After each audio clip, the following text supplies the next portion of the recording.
Hey guys, in this video, we're going to take a look at how you can allow or don't allow Siri to announce notifications on speaker on the iPhone 14 series.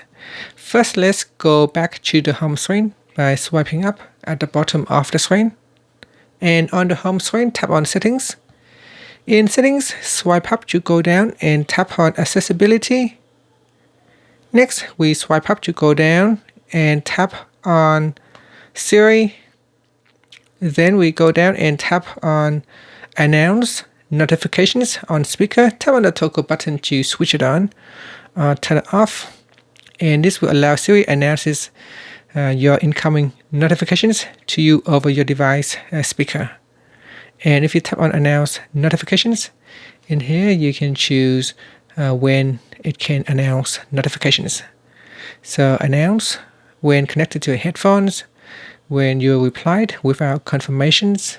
You can also choose which apps can make use of this announce notifications feature, and you can turn it on or off at the top here as well. And that's it. Finally, you can swipe up to go back to the home screen. Thank you for watching this video. Please subscribe to my channel for more videos.